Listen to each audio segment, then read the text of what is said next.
Before I was born, my parents opened a pizza restaurant. I grew up in that pizza restaurant, and so it is very clear that pizza has been a very big part of my life for a long time, and I love eating pizza. Pizza can be very difficult to bolus for because of how the food is put together of all the different types of food that are on it. There's bread that hits your blood sugar really fast. There's, pasta sauce, which is like probably one of the better things on the pizza because it's tomatoes, vegetables, whatever you put on it, a ton of cheese, which is a ton of fat, and then the meats that have protein and cheese. So you're getting all kinds of varied reaction times of the carbohydrates that's going in your body. So it can be very difficult to bolus for pizza.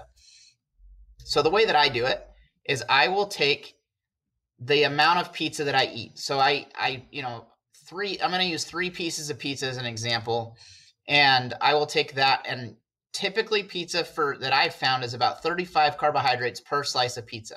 Obviously, if it's a thicker crust or a thinner crust, like it varies a little bit, but I find that the 35 carbohydrates is a pretty solid number for me in many of the different pizzas that I've eaten. Then I take that, so 35 times 3 is 105. I put in 105 carbohydrates in my pump. It formulates the amount of insulin I need, and I'll do an extended bolus over a 40-minute period. So I'm going to do 60% right now and 40% over the next 40 minutes. After that 40 minutes is up, I will take and turn off the automated mode. So I'm going into manual mode, so there's no algorithm. And I do a temp basal increase. And I do that by anywhere between 200 and 250%. And what that does is it takes the amount of basal that I normally get and increases it by that percentage. And I run that for 4 hours. When I do that, it lets me have double the amount of insulin that I would normally get for my basal for the next 4 hours.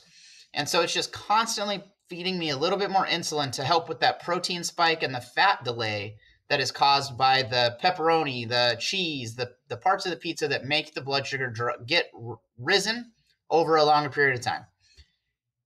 It also lets me watch my blood sugar for 4 hours and to see what it's doing. If it starts going up a little bit, I can either add a little, like a half a unit or a quarter of a unit or whatever I think I might need to bring it back down, or adjust the temp basal increase.